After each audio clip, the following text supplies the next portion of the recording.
Shalom. Kita mulai acara ibadah kita pada saat hari ini. Sudah terima untuk kita pujian hati kita.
yang Tuhan terus nyatakan di dalam kehidupan kami. Lewat pemeliharaan-Mu, lewat penyertaan-Mu, sehingga saat ini kami ada sebagaimana kami ada. Semuanya ini oleh karena anugerah Tuhan. Semuanya ini oleh karena kemurahan Tuhan yang masih Tuhan nyatakan di dalam kehidupan kami. Secara khusus pada pagi hari ini kami boleh bersekutu kembali lewat ibadah yang disediakan di dalam kehidupan kami. Untuk kami dapat membangun hubungan dengan Tuhan, kami boleh menikmati hadirat Tuhan, kami boleh menikmati kuasa Tuhan yang Tuhan nyatakan di tengah-tengah ibadah kami pada saat pagi hari ini.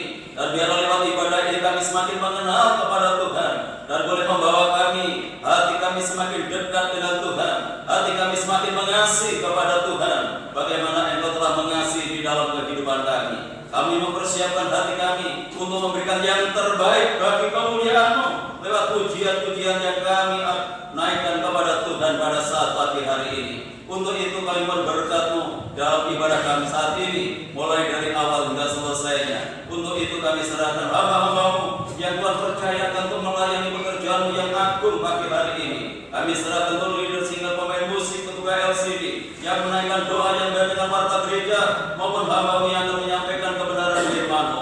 Mari Tuhan Engkau sucikan kami, kuduskan kami, terlebih pengurapan dan Roh-Mu yang kudus. Tuhan turut sertakan dalam pelayanan kami, hingga pelayanan ini boleh berkenan di hadapan Tuhan dan boleh menjadi berkat bagi sidang jemaat Tuhan.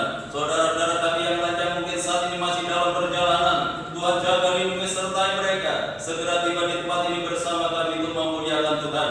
Kalau pekerjaan puasa kegelapan yang ingin mencoba mengganggu jalannya ibadah kami, ingin merebut berkat Tuhan yang Tuhan sediakan lewat ibadah ini, kami menyatukan hati bersama jemaat untuk memanggil nama-Mu, yaitu di dalam nama Tuhan Yesus Kristus. Kalau puasa-puasa yang bukan dari Allah dalam bentuk apapun, kami tolak, kami patahkan puasanya di dalam nama Yesus. Dan bila Roh-Mu yang kudus boleh menguasai tempat ini, menguasai hati dan pikiran kami, sehingga berkat ibadah ini seutuhnya boleh menjadi bagian di dalam kehidupan kami.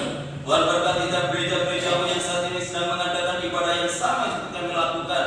Bagaimana Engkau telah memberkati kami, Tuhan memberkati mereka semuanya, agar nama-Mu dipermuliakan. Hanya di dalam nama Tuhan Yesus Kristus Kepala Gereja, kami serahkan segala doa kami buka ibadah kami pagi hari ini, dan yang siap untuk memuliakan Tuhan, mari bersama kita katakan, amin. Mari kita katakan shalom. Shalom. Bila Tuhan karena kasih murah kepada saat ini kita bisa untuk beribadah tempat ini. Kalau kita tak tubuh jiwa dan roh kita persembahkan yang terbaik untuk Tuhan. Pujilah nama Tuhan. Tak ada yang waktu kita berikan. Aku percaya ini.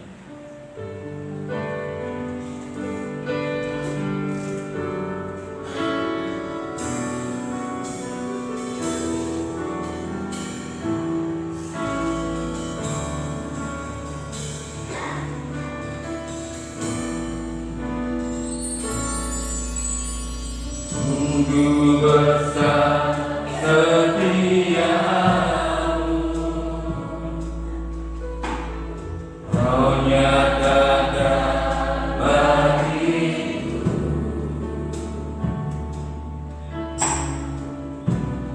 Kau Bapa yang selalu mengerti isi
Bukit dalam kehidupanku, ku berserah di dalam kekuatanmu, ku berjaya. Mari saya ucapkan firman itu, kita bangkit berdiri. Haleluya.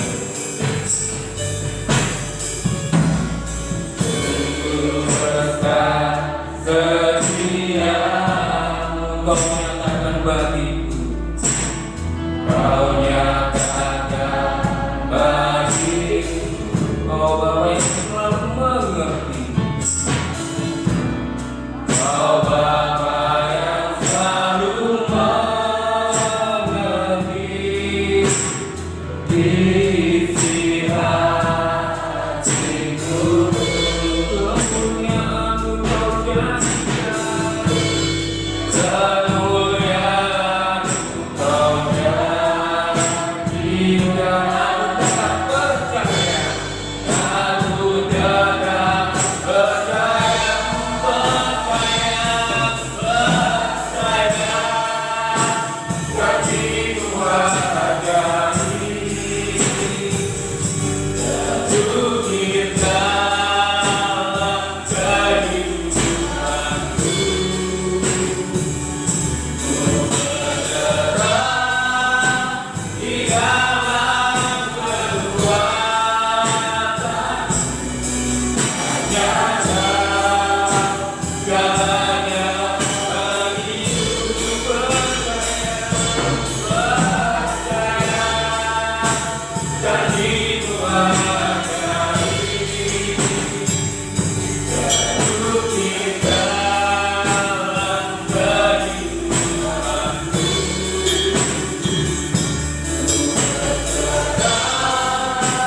di dalam kekuatanmu, ku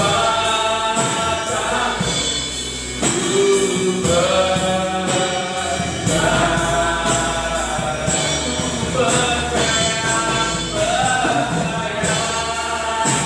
janji-Mu ajaib. Ke bukit dalam kehidupanmu, di dalam kehidupanku,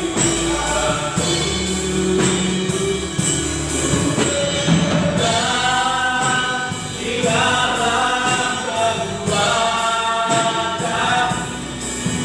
nyata segalanya bagiku, percaya,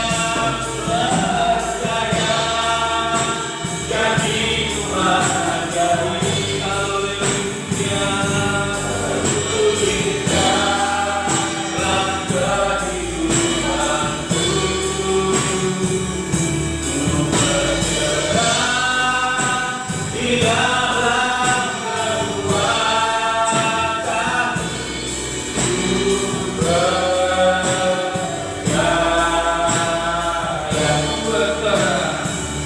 ku berserah di dalam kekuatanmu, ku berjaya. Ku berserah di dalam kekuatanmu, ku berjaya.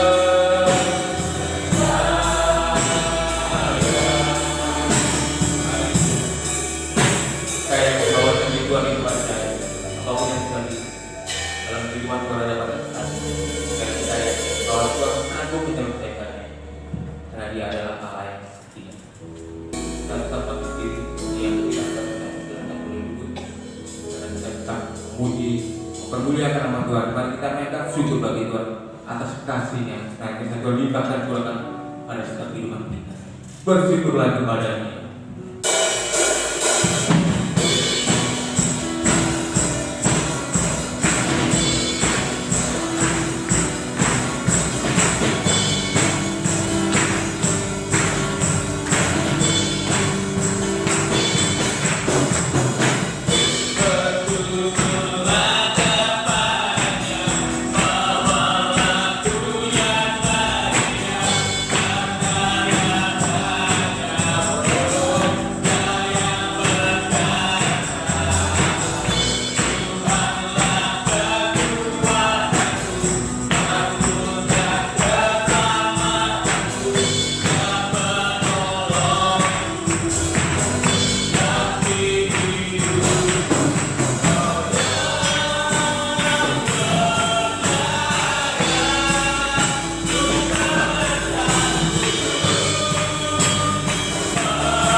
dan tidak akan mendapat dengan firman Tuhan. Melalui firman Tuhan, kehidupan kita dibentuk dari hari ke hari, sehingga kehidupan semakin baik dan sempurna di hadapan Tuhan. Pujikan pujian firman jadi manusia.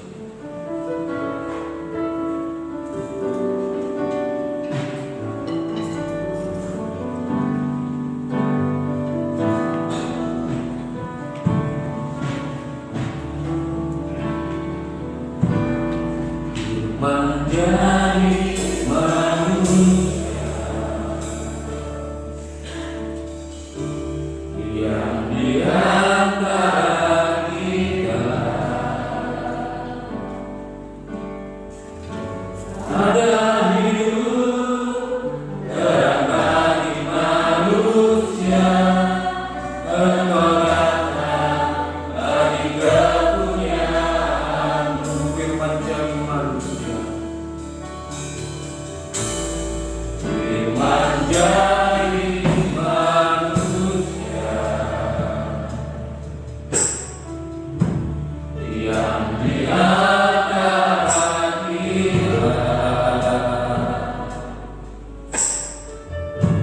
ada hidup terang bagi manusia, penghormatan bagi kepunyaan.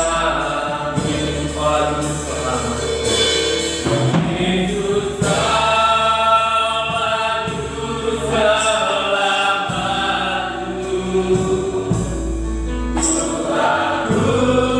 Akui Kau Tuhan bagiku. Kau terang bagi saat gelapku. Kau itu bagi kesehatan. Kau selamat, Yesus selamat, Yesus selamat.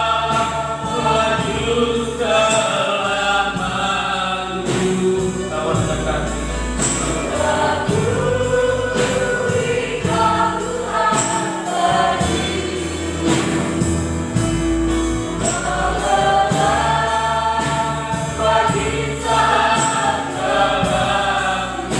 Saya akan sembah Tuhan berdiri.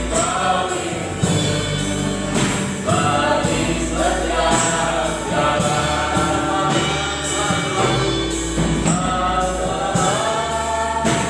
Bagi sahabat saya akan taruh Tuhan, pemimpin kita di dalam Tuhan. Dan Bapak Dewi, setiap jalan, katakan mau itu berkesannya di dalam. bagi setiap Haleluya, haleluya, haleluya. Haleluya. Terpujilah Tuhan. Haleluya. Haleluya. Kami ucapkan syukur ya Tuhan, Kau adalah terang bagi jalan kami ya Tuhan. Terima kasih ya Tuhan, bila mana Kau berkati kehidupan kami hari demi hari, begitu yang luar biasa. Kami juga bersyukur bila mana pada pagi hari ini Kau telah memberikan anugerah bagi kami untuk bisa memuji dan memuliakan nama-Mu ya Tuhan. Oh, terima kasih ya Tuhan, kiranya apa yang kami sembah menjadi dapat menjadi kebahagiaan daripada Engkau. Terima kasih ya Tuhan, sebentar kami akan menerima benar firman-Mu, kiranya Engkau berkatilah hamba-Mu ya Tuhan. Berilah hikmat dan doa Roh Kudus-Mu ya Tuhan, sehingga firman yang disampaikan benar-benar berasal dari Engkau. Terima kasih ya Tuhan, berkatilah jemaat-Mu yang akan mendengar dalam firman-Mu ya Tuhan. Bukalah hati kami, supaya kami bisa mendengar firman-Mu dengan baik dan benar. Terima kasih ya Tuhan, di dalam nama Tuhan Yesus Kristus kami berdoa dan bersyukur. Amin. Silakan duduk kembali. Bapak Ibu Saudara yang dikasihi oleh Tuhan, saya sampaikan shalom. Salam sejahtera di dalam kasih Tuhan kita Yesus Kristus. Terpujilah nama Tuhan. Pagi hari ini kita dipertemukan kembali lewat ibadah raya 1 yang masih Tuhan sediakan di dalam kehidupan kita. Dan kita sudah memuji dan memuliakan Tuhan. Tiba saatnya kita siapkan hati kita untuk menyambut kebenaran firman Tuhan. Dan firman Tuhan pada pagi hari ini akan disampaikan oleh Ibu Pendeta Pembantu Elizabeth Supriyati. Untuk itu waktu dan tempat saya sediakan. Shalom, Bapak Ibu yang kasih Tuhan. Shalom. Di nama Tuhan tetap semangat. Haleluya. Di nama Tuhan saya bersyukur. Yang pertama kepada Tuhan masih memberikan saya kesempatan untuk melayani. Yang kedua saya bersyukur pada setiap Jumat kita mendoakan saya. Karena memang pada tanggal 7 kemarin saya sempat jatuh. Dan sementara tak lama juga lumayan. Selama hampir 2 minggu saya tidak masuk sekolah karena saya harus tidak bisa duduk lama, ya. Jadi harus terlentang. Setiap kali saya datang ke sekolah baru jam 7 berangkat, jam 8 sudah gelisah, sudah keringatan dan saya suruh pulang. Lagi saya berusaha masuk sekolah untuk duduk kembali jam 10 sudah nggak kuat lagi harus pulang. Dan saya foto ternyata tidak ada yang retak begitu kan, masih bisa selamat karena memang dekat tulang ekor, sehingga kalau itu sudah retak lumpuh sudah saya tidak bisa. Dan beberapa yang lalu sempat takut dan saya sempat menangis di hadapan Tuhan karena tangan saya sebelah kiri tidak bisa digerakkan sama sekali, hanya plek kembali lagi, tidak bisa untuk memegang sesuatu, tidak bisa bergerak sama sekali. Hari Sabtu saya betul-betul menangis di hadapan Tuhan. Kalau Tuhan masih pakai saya, mampukan tangan saya yang kiri untuk kembali bergerak dan melakukan aktivitas. Dan malam itu tanggal 21, 22 itu saya bersyukur karena di tengah malam ketika anak-anak dan suami saya tidur, saya memang tidak bisa tidur. Bapak Ibu sekarang tidak bisa tidur sama sekali karena untuk ngepak awak ini tidak bisa. Jadi saya bersyukur kalau masih memberikan kekuatan sampai ini saya bisa bergerak, dan itu adalah kemurahan Tuhan. Bulan November tahun 2020 adalah satu hal yang istimewa bagi saya karena Tuhan boleh mengizinkan sesuatu terjadi atas saya, dan satu hal Tuhan mau mengajar saya apakah saya tetap berharap pada Tuhan ataukah kecewa. Nah hari ini saya berikan satu tema kecewa. Ya. Saya tidak tahu mengapa Tuhan memimpin saya untuk memberikan satu tema ini. Apakah sebanyak perjalanan hidup kita yang akan menuju tahun 2020 masih ada kekecewaan terjadi dalam kehidupan kita? Apakah kecewa itu? Kecewa adalah perasaan tidak senang, tidak puas karena tidak mendapatkan apa yang diinginkan. Sehingga ada satu luka hati di dalam hati seseorang karena ada satu kata yang namanya kecewa. Dalam kehidupan nyata kita, kadang-kadang kita dikecewakan. Kita melihat sesuatu yang dikecewakan oleh seseorang sehingga berluka dalam hati kita. Dan bahkan kita bisa kecewa dengan suatu keadaan yang tidak kita harapkan. Ini adalah kecewa. Tetapi tanpa kita sadari, kadang kita juga mengecewakan orang lain. Kita tanpa sadar, kita juga dapat mengecewakan orang lain dengan sikap kita, dengan tutur kata kita, dan kita mengecewakan orang. Apakah penyebab utama dari sebuah kekecewaan? Bapak Ibu saya kasih Tuhan. Kekecewaan itu terjadi yang utama adalah karena terlalu berharap kepada seseorang, terlalu berharap pada sesuatu hal yang menurutnya dapat diandalkan, dapat diharapkan. Terlalu berharap itu yang membuat orang itu kecewa. Ketika orang belum menikah, tentu semua berharap, tentu semua menghayal, membayangkan hidup nikah itu seperti ini indah, ya. Nah, ternyata selama sudah pernikahan tidak sesuai dengan apa yang diharapkan, kecewa. Ketika kita mengandalkan seseorang untuk menolong kita, dia pasti bisa menolong kita karena dia punya kemampuan, dia punya kekayaan dan sebagainya. Tapi kita ketika tidak ditolong, kita mulai kecewa karena terlalu berharap pada seseorang atau sesuatu. Perhatikan Bapak Ibu Saudara yang dikasihi Tuhan. Ketika kita berharap pada manusia, entah itu suami kita, entah itu istri kita, entah itu anak kita, orang tua kita, adik kakak kita berharap kepada teman sahabat kita. maka dapat dipastikan bahwa saudara dan saya pasti akan mengalami kekecilan. Berapa banyak saya sharing pada beberapa orang, ketika anak-anak sudah dewasa, dia berharap anaknya mengerti akan keadaannya, anaknya mengerti akan kehidupannya, tetapi ternyata tidak, dan sehingga menimbulkan depresi bagi seorang orang tua. Bapak Ibu dan Saudara Tuhan, firman Tuhan sudah menyatakan dalam Yesaya pasal 2 ayat 22. Yesaya pasal 2 ayat 22. Jangan berharap pada manusia, sebab dia tidak lebih daripada urusan nafas, dan sebagai apakah dia dapat dianggap manusia itu terbatas, tidak bisa diharapkan, diandalkan 100%.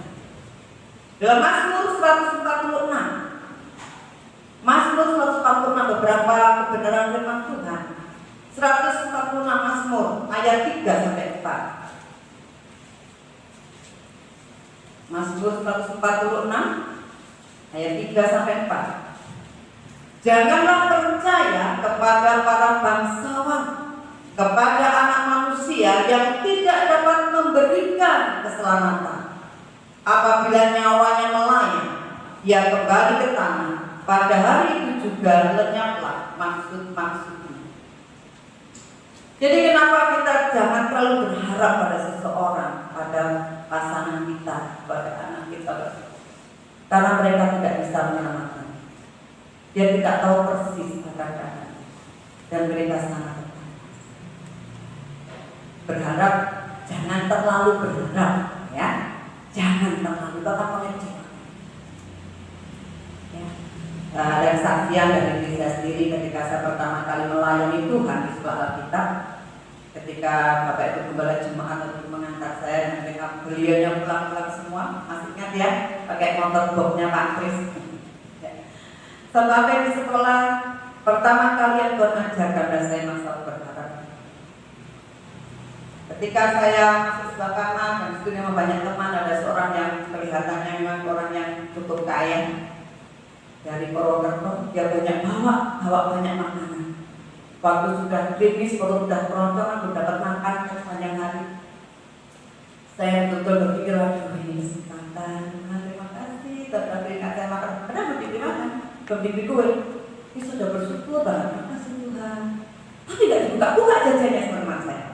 Sampai akhirnya saya ke belakang, dan ketika saya masuk balik ke kamar itu, ternyata jajannya sudah habis. Dari bagi-bagian saya tidak kuman.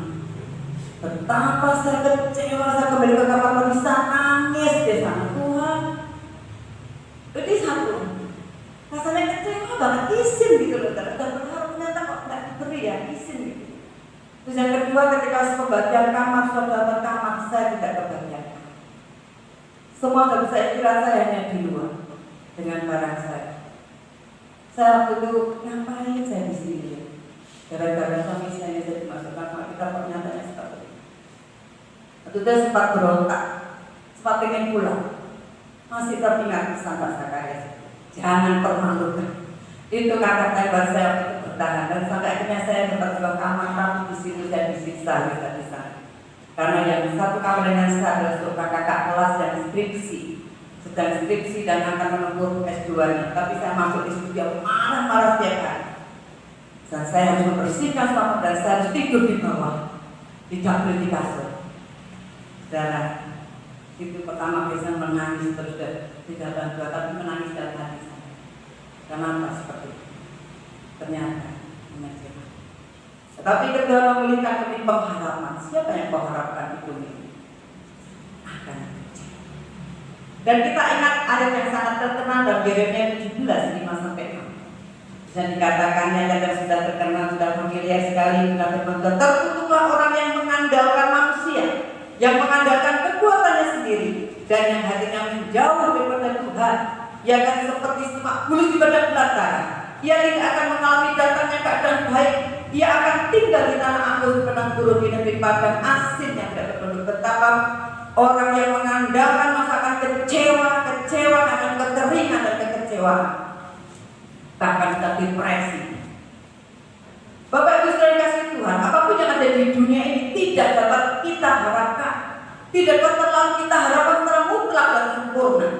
Karena pada masa yang tertentu semuanya itu akan mengecewakan. Tidak hanya manusia, tapi juga kekayaan kita, harta kita, yang seringkali kita membanggakan kekayaan kita, membanggakan harta kita, dan kita terlalu berharap dengan kekayaan itu semua pasti beres. Firman Tuhan juga mengingatkan dalam Lukas pasal 12 ayat 15. Lukas 12 ayat 15. Lukas 12 ayat 15. Katanya lagi kepada mereka, berjaga-jagalah dan waspadalah terhadap segala ketamakan, sebab walaupun seorang berlimpah-limpah hartanya, hidupnya tidaklah tergantung daripada kekayaannya itu. Kekayaan tidak bisa menyelamatkan. Dalam 1 Timotius 6 ayat 17, satu lagi tentang kekayaan. Orang yang terlalu menaruh harapannya ke kekayaan. 1 Timotius 6 ayat 17. Peringatkanlah kepada orang-orang kaya di dunia ini agar mereka jangan tinggi hati dan jangan berharap pada sesuatu yang tak tentu seperti kekayaan, melainkan pada Allah yang dalam kekayaannya memberikan pada kita segala sesuatu untuk dinikmati. Jadi kenikmatan itu segala kita minggu ketiga kemarin, kenikmatan, kepuasan bukan karena istri yang cantik, suami yang ganteng atau kekayaan, tapi karena Allah sendiri bisa membuat kita menikmati itu. Demikian juga ketika saudara dan saudara mengandalkan fisik kita, oh aku gagah, aku kuat, aku seisok ini ngono, ya. Satu saat kekuatan ini pun akan berangsur-angsur. Ya seperti contohnya kemarin saya ini kuat, saya merasa kuat, bisa kok melakukan segala sesuatu, bisa. Sembarang, bisa kok esok, ya. Di sekolah juga begitu disuruh apapun, oke siap. Tapi kemarin ketika jatuh kok gak kroso lorone.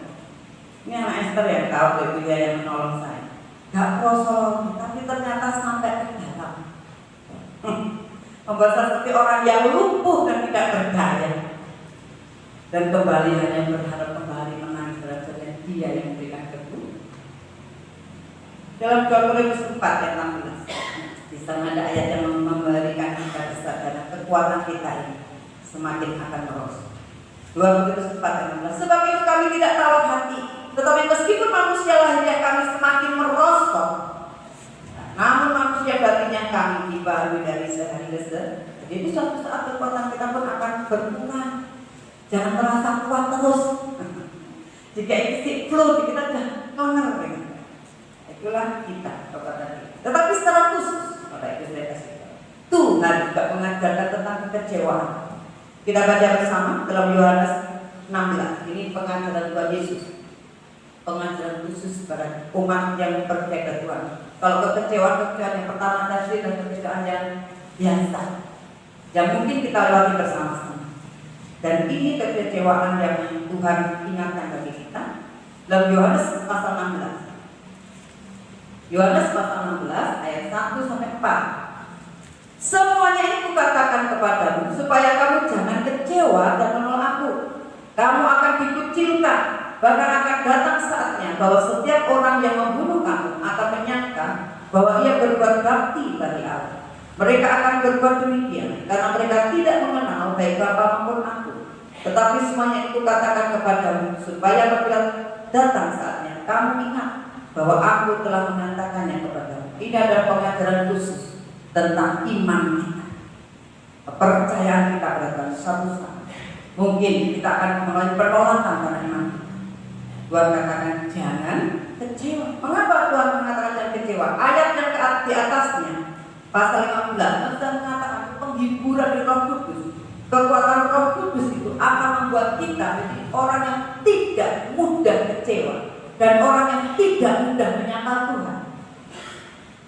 Jadi suatu saat ketika kita sudah mulai merasa dikucilkan, kok diperbedakan, kok ya mulai karena status kita sebagai orang yang percaya Tuhan, Tuhan mengatakan jangan tinggalkan Tuhan, karena Roh Kudus itu ada dalam kehidupan.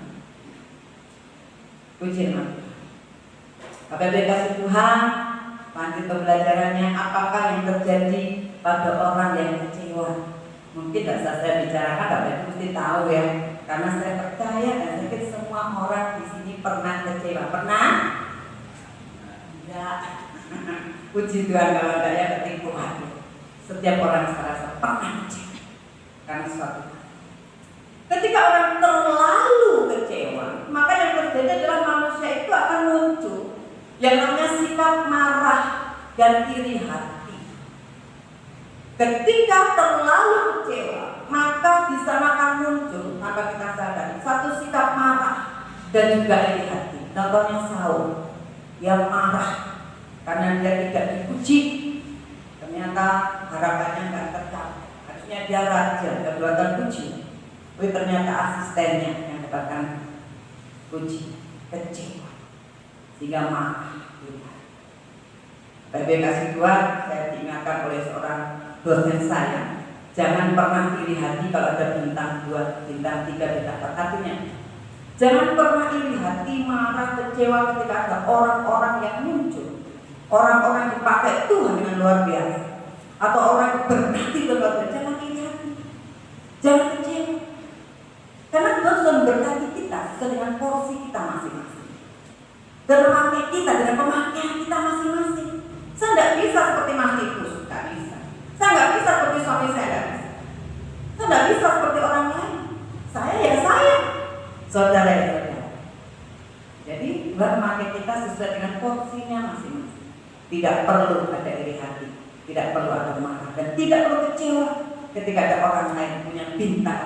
Mungkin selain biarlah kita sesuai dengan menjadi bintang kita untuk kemuliaan Tuhan. Yang kedua, ketika orang terlalu kecewa, dia akan kehilangan kekuatannya sendiri.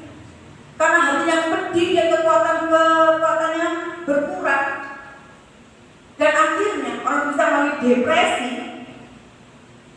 Dan akhirnya orang itu kalau terus terlalu kecewa dan tidak mengatasi kekecewaannya, maka yang ada, dia akan mengakhiri kehidupannya sendiri.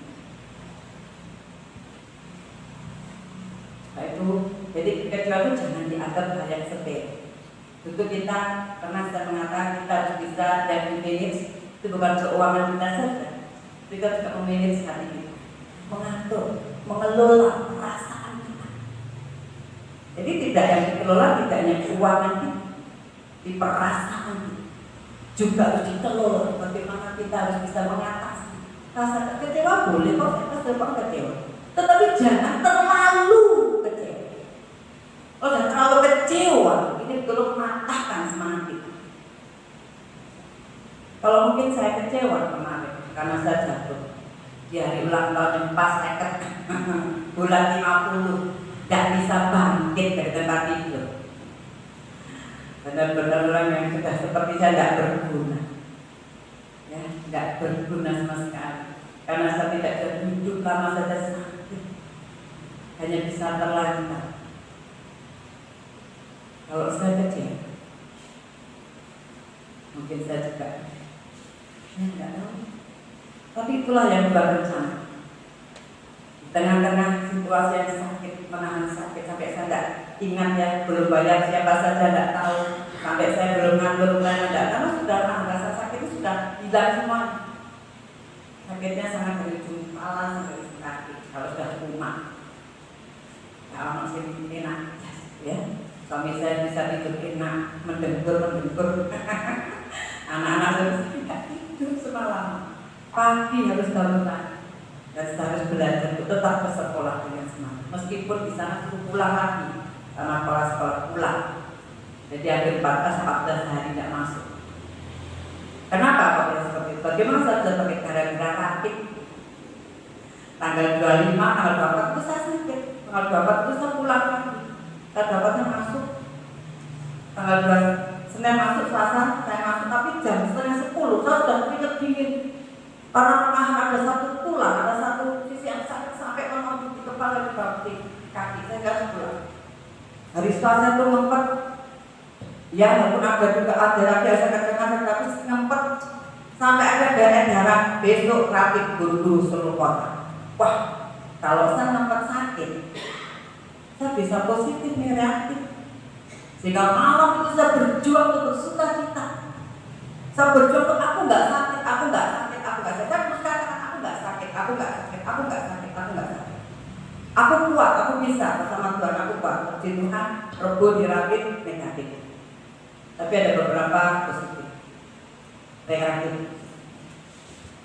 Dari kasih Tuhan, guru sekota semua dirakit semua karena menjelang masuk tanggal 30 hari.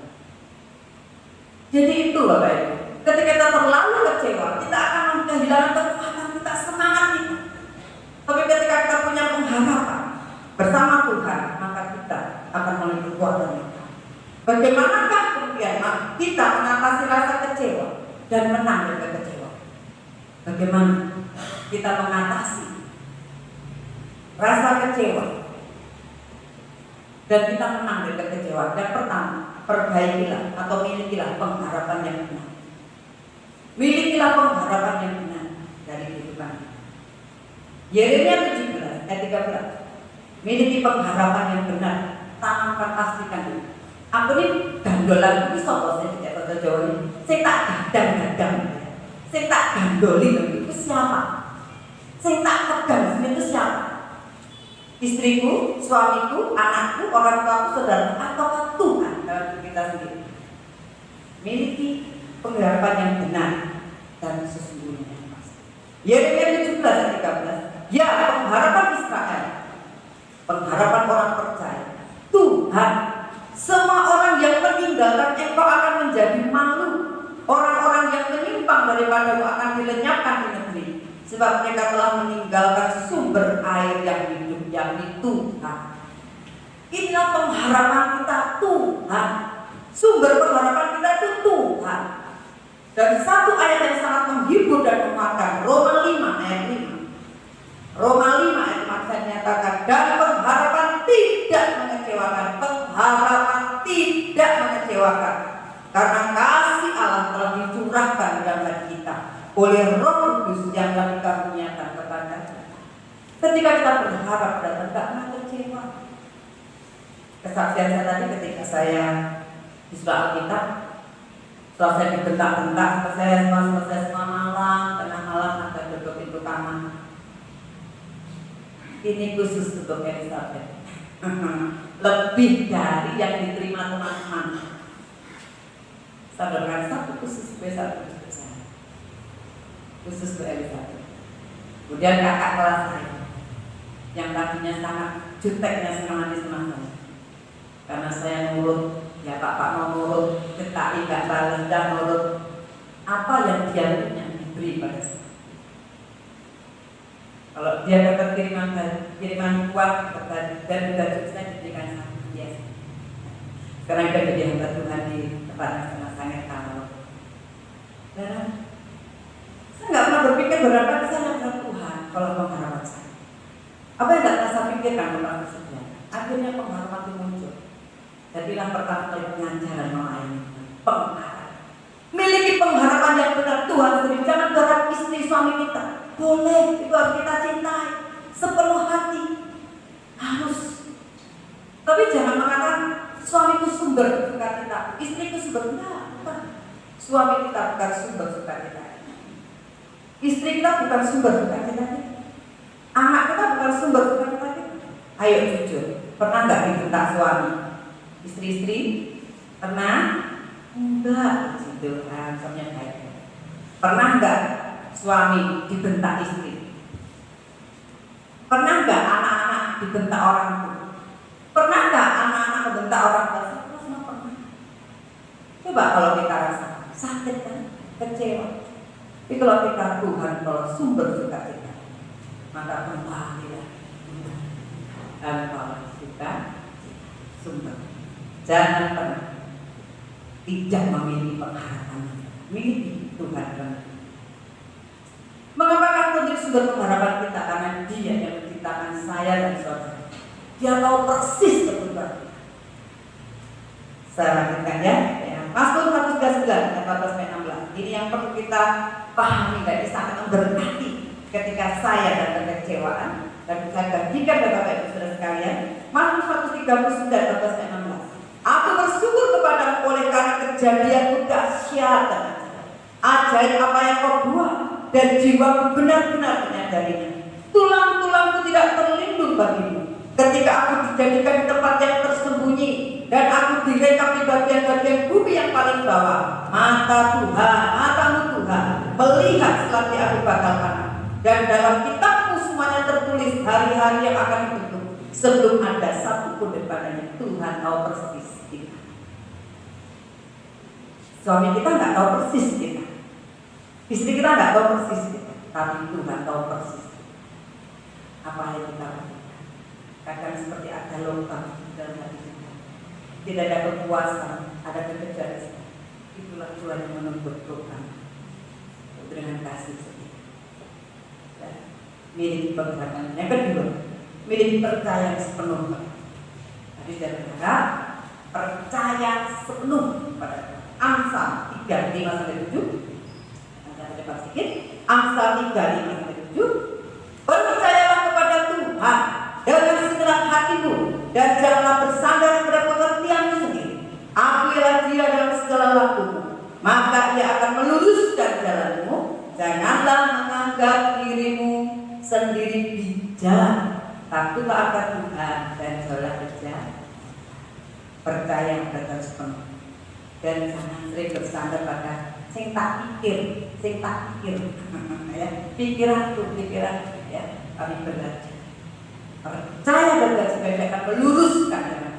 Jika setiap kali ada sesuatu peristiwa yang mengecewakan, kita diluruskan kembali oleh Tuhan, diluruskan motivasi kita, diluruskan pengharapan kita, iman kita pada Tuhan, diluruskan. Yang ketiga, dapat menerima rasa kecewa, dapat menerima kenyataan kecewa itu dengan ucapan syukur. Wow. Jadi ketika Bapak Ibu dan Saudara kecewa, diterima, ini nyatanya, ini fakta. Kita terima kekecewaan dengan ucapan syukur. Kenapa bisa? Karena landasannya ada dua tadi. Berharap yang benar, percaya yang benar. Maka kita bisa dengan nyata, bisa menerima kekecewaan. Kalau Bapak Ibu baca dalam Habakuk, saya baca Habakuk 3:17-19, apa yang diharapkan Habakuk umat Israel itu? Semua gagal, Bapak. Semua tidak ada yang menghasilkan, semua bahan semua nggak ada. Tetapi di sana ada kata-kata yang luar biasa, Allah kekuatan dan Tuhan penyelamat. Kalau kita baca, Bapak Ibu baca TPR Habakuk 3:17-19, itu dia bisa menerima kenyataan hidup, kekecewaan dalam hidup dengan ucapan syukur. Karena dia tahu, meskipun semua mengecewakan, hasil akan mengecewakan, suami mengecewakan, semua mengecewakan, Tuhan tetap akan menyelamatkan. Terima kenyataan. Jangan lari dari kenyataan, jangan depresi, jangan lemah.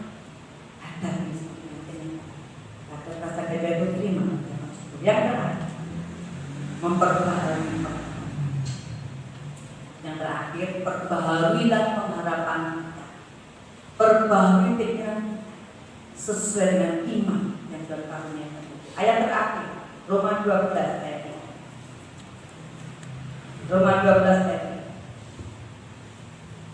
3. Jadi yang seringkali orang-orang percaya kecewa karena seringkali berpikir lebih dari apa yang ada. Roma 12 ayat 3. Roma 12 ayat 3.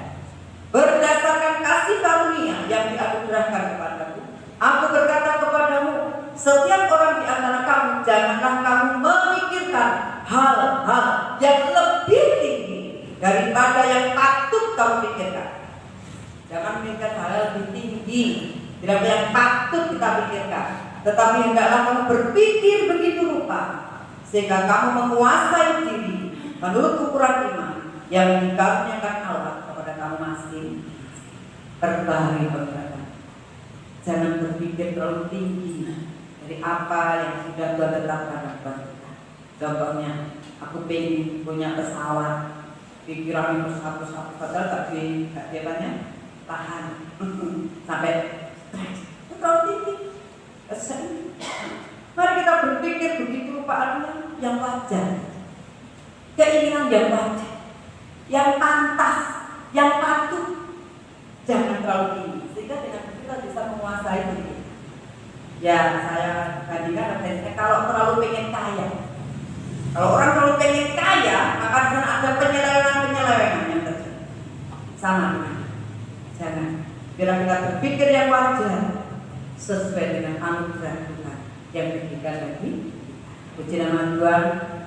Bapak Ibu yang dikasihi Tuhan, biarlah kita tidak kecewa karena kita punya pengharapan yang benar, hidup yang benar. Saya sungguh terima kenyataan sampai dalam ucapan syukur dan mari perbaharui pengharapan. Amin. Tuhan, kita akan pujikan suatu pujian bukan dengan kekuatan. Tuhanlah harapan kita dan sanggup menolong kita.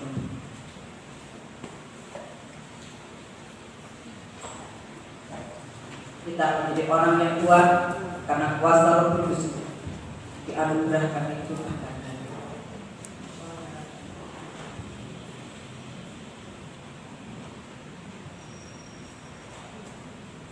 Semoga Bapak Ibu sudah bagi berdiri.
Bapa, di dalam kesempatan yang ini kami boleh menerima kebenaran firman-Mu yang boleh menjadi petunjuk di dalam kehidupan kami.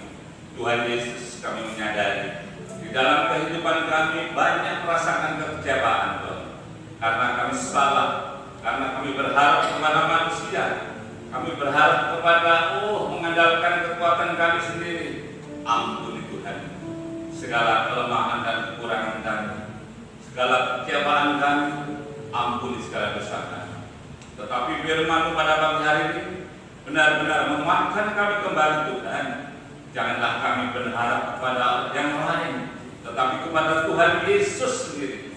Tuhan di atas segala Tuhan, hanya satu Tuhan Yesus adalah pengharapan kami yang boleh menjadi kekuatan dalam kehidupan kami. Terima kasih Tuhan, firman-Mu mengendaki agar kami dapat menguasai diri. Oh haleluya Yesus, terima kasih. Kami bersyukur, kami mempunyai pengharapan yang pasti. Pengharapan kami adalah kepada Allah kami yang hidup, yang kami sembah di dalam nama Yesus Kristus. Terima kasih Tuhan.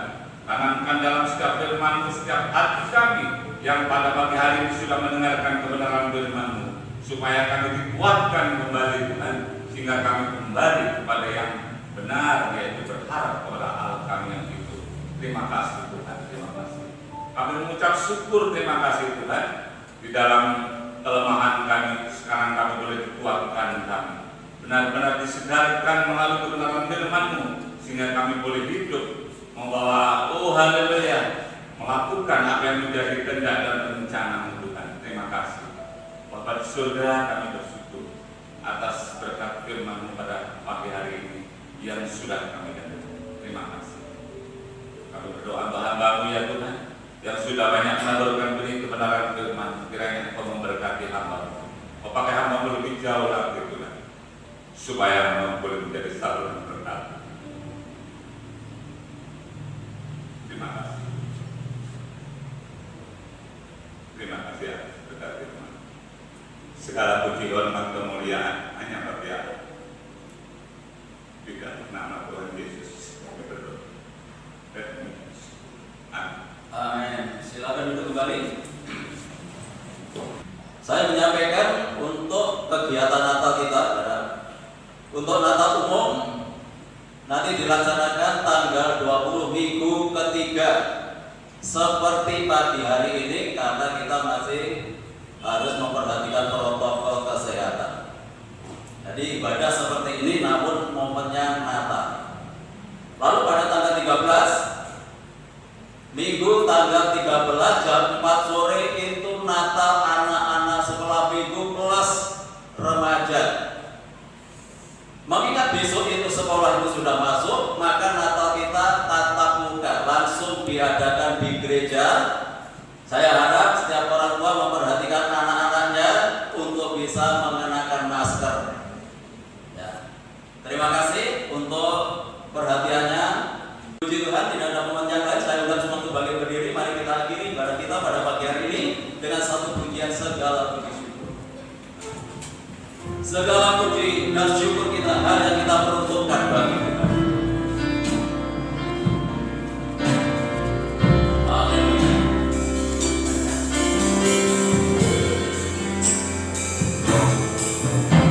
Segala puji syukur bagimu, ku tinggikan namamu selalu.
menguatkan kami, Engkau memotivasi kehidupan kami, supaya kami memiliki hati yang tetap bersyukur di hadapan Tuhan. Apapun yang Tuhan izinkan terjadi di dalam kehidupan kami, Engkau adalah Bapa yang baik, Engkau adalah Bapa yang selalu memberikan jalan keluar di dalam kehidupan kami.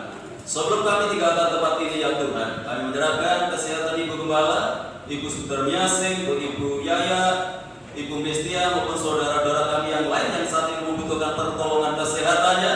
Mari Tuhan turunkan tangan kuasa-Mu, jamah mereka yang sakit di dalam nama Yesus Kristus, yang sakit disembuhkan, yang sakit dipulihkan. Kuasa pilih Tuhan Yesus sanggup memberikan pertolongan. Bapak Ibu kami yang sudah berusia lanjut, biarlah Tuhan tetap anugerahi dengan kekuatan dan kesehatan. Pembangunan tempat parkir yang masih berjalan sampai hari ini, kami serahkan dalam tangan-Mu. Tuhan yang akan melengkapi semua biaya yang kami perlukan. Pakailah jemaat-Mu, pakai orang-orang yang terbeban untuk pelayanan ini, karena pembangunan ini kami lakukan hanya untuk kemuliaan Tuhan, untuk pekerjaan Tuhan yang ada di tempat ini.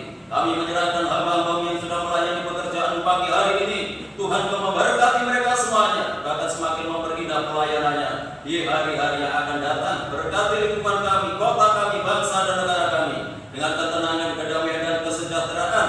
Bapak Presiden bersama wakil dan jajarannya, demikian pula pemerintah yang ada di daerah, supaya ada kerjasama yang baik untuk membangun bangsa ini ke arah yang lebih baik lagi. Kami menyerahkan untuk tim medis TNI Polri, para sukarelawan yang menangani langsung orang-orang yang terdampak COVID-19. Tuhan, Engkau campur tangan dalam proses pemulihannya, jika semakin banyak orang yang disembuhkan dan tidak ada lagi penularan di tengah-tengah bangsa kami. Pada akhirnya kami serahkan seluruh sidang jemaat-Mu ke dalam tangan-Mu, baik yang hadir pagi ini maupun yang tidak hadir, baik yang ada di dalam kota maupun yang ada di luar kota. Tuhan tetap jaga, lindungi serta tuntun dan bimbing mereka, supaya mereka tetap hidup di dalam kekudusan dan kebenaran. Dimanapun mereka berada, selalu boleh membawa kemuliaan bagi nama-Mu. Rumah tangga, keluarga, kehidupan ikat jemaat Tuhan berkati dengan ketenangan, kedamaian dan kesejahteraan. Kalau usaha pekerjaan tukar tanggung jawab yang mereka lakukan, Tuhan buat berhasil dan beruntung. Peliharakan seluruh jemaat-Mu dalam kasih-Mu, sehingga tidak ada satu rumah tangga pun yang hidup di dalam kekurangan. Anak-anak yang masih dulu di bangku sekolah, mulai dari playgroup saya perguruan tinggi, demikian pula untuk anak-anak akper, Tuhan berkati mereka dengan kecerdasan dan kearifan. Jadikan anak-anak yang bertanggung jawab disiplin dalam pembelajarannya, akan menjadi anak-anak yang berprestasi baik dalam akademiknya maupun non-akademiknya. Kalau mulai besok pagi anak-anak akan mulai masuk dalam pembelajaran yang tatap muka, Tuhan yang melindungi anak-anak di tempat ini. Tuhan memberikan kekuatan kesehatan supaya tidak tertular COVID-19. Mereka tetap dalam perlindungan daripada Tuhan. Terima kasih Tuhan. Sebentar lagi kami akan tinggalkan tempat ini, kembali ke rumah kami masing-masing. Kami mohon berkat-Mu, Engkau nyatakan dalam kehidupan kami. Bagi sidang jemaat-Mu yang sudah memberikan persembahannya, mengembalikan perpuluhannya, Tuhan kembalikan berlipat kali ganda sesuai dengan janji firman-Mu. Bapak Ibu Saudaraku yang dikasihi oleh Tuhan, sekarang pulanglah dan terimalah berkat damai sejahtera dari Allah Bapa, kasih karunia-Nya dari Tuhan Yesus Kristus, dan lewat persekutuan Roh-Nya yang kudus menyertai dan memberkati kita mulai pagi hari ini sampai Maranatha Tuhan Yesus datang kembali. Dalam nama Tuhan Yesus kami berdoa dan ucap syukur. Yang diberkati Tuhan, mari bersama kita katakan amin. Selamat pulang, Tuhan